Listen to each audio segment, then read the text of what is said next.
শুধু মূলটি ধরেনি গো, তিনি আরো কি ধরলেন? সরবে ধরেছে,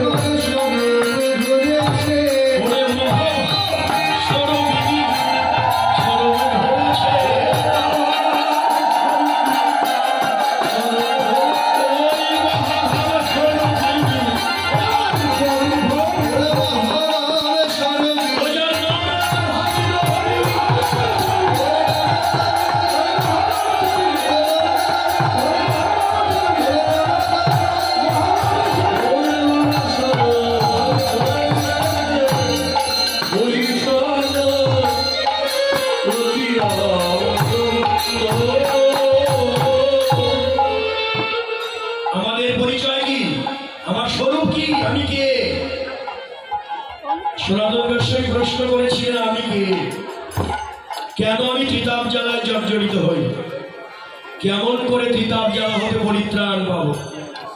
এ প্রশ্ন সনাতনের নয়, আমাদেরও প্রশ্ন। আমার পরিচয় কি, আমি কে? চৈতন্য চরিতামৃত উত্তর দিলেন, জীব নিত্য কৃষ্ণ দাস। আমি গোবিন্দের দাস, দাসত্ব করতে এসেছি গোবিন্দের। মোহ মায়ার দাসত্ব করি বলি আমার ত্রিতাপ জ্বালা। যখনই আমি যে গোবিন্দের দাস, এই কথাটা যখন আমি ভুলে যাই, তখনই ওই ত্রিতাপ জ্বালা আমাকে জড়িয়ে ধরে। আমি যখন মোহ মায়ায় পড়ে ত্রিতাপ জ্বালায় যন্ত্রণা পেয়ে যখন আবার প্রাণ খুলে গোবিন্দকে ডাকি, তখনই আবার তিনি আমাদের এই সব ত্রিতাপ জ্বালা দুঃখ দূর করে দিয়ে আমাদের উদ্ধার করে দেন। এই হলো আমার মহাপ্রভু, যে হরিনাম দিয়ে আমাদের উদ্ধার করলেন। তবে আমাদের পরিচয় যেন আমরা ভুলে না যাই। এ জগতের কোন পরিচয়ই নয়। আমাদের আসল পরিচয়, তুমি প্রভু, আমি তোমার দাসানুদাস। নরোত্তম ঠাকুরের কথা শুনেছেন, প্রেম ভক্তির মহাজন নরোত্তম ঠাকুর মহাশয়। তিনি পরিচয় দিলেন, শ্রীকৃষ্ণ চৈতন্য প্রভু দাসের অনুদাস, সেবা অভিলাষ মাগে দিল নরোত্তম দাস। পরিচয় কি দিলেন? দাসের অনুদাস। আমি চৈতন্য মহাপ্রভুর দাসও হতে পারিনি।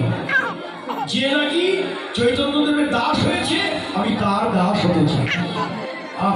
কত ধন্য আমার নরোত্তম ঠাকুর, যে নরোত্তমের জন্য আপনারা জানেন আমার খেতড়ি ধাম, এই রাজশাহী জেলা, এই খেতড়ি ধামের নরোত্তম ঠাকুরের যে লীলাভূমি, যে নরোত্তম ঠাকুরের জন্য মহাপ্রভু প্রেম ভক্তি পদ্মায় গচ্ছিত রেখেছিলেন।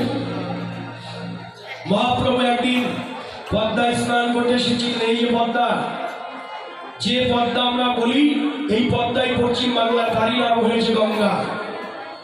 একই নদী পশ্চিমবঙ্গে গিয়ে ভারতবর্ষে গিয়ে হয়েছে গঙ্গা, ওটাই আবার আমাদের উত্তরবঙ্গ হয়ে যে প্রবাহিত হল, ওটার নাম পদ্মা। কথা বলবেন না মায়েরা, একটু শুনবেন মন দিয়ে।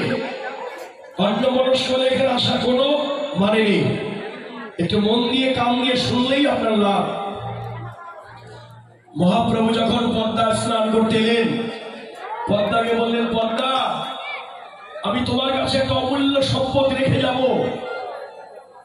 নরু নরু নরু, মহাপ্রভু নরু বলে ডাকলেন, ভাব আবেগে নরু বলে ডাকলেন। নরুকে, সেই নরুই হচ্ছে নরোত্তম ঠাকুর মহাশয়। আমরা দীক্ষা নেওয়ার পরে গুরুদেব বলে, কোন পরিবার জানো? ঠাকুর মহাশয় পরিবার। সেই নরোত্তম ঠাকুর মহাশয় পদ্মাকে বললেন, মহাপ্রভু, পদ্মা, আমি তোমার জন্য তোমার কাছে, ওই নরোত্তম আসবে, এখনো আসেনি, যেদিন আসবে, এই মায়েরা কোনো কথা বলবেন না, সামনে বসে কথা বললে অপরাধ হয়, একদম কথা বলবেন নাকি? আচ্ছা, আপনি দাদা বসেন, দাদা বসেন, আমি বলছি, বসুন। কি বলছিলাম?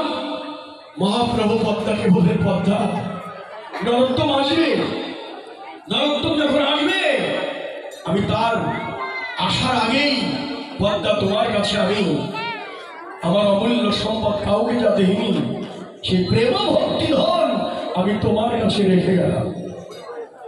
নরোত্তম যেদিন আসবে সেই প্রেম ভক্তিটুকু তুমি নরোত্তমকে দিও। পদ্মা সেদিন বলেছিল, প্রভু নরোত্তম কবে আসবে, কিভাবে জানবো আমি যে নরোত্তম এসেছে? মহাপ্রভু বললেন, পদ্মা তুমি বুঝতে পারবে যেদিন নরোত্তম তোমার বুকে স্নান করতে আসবে, তোমার তখন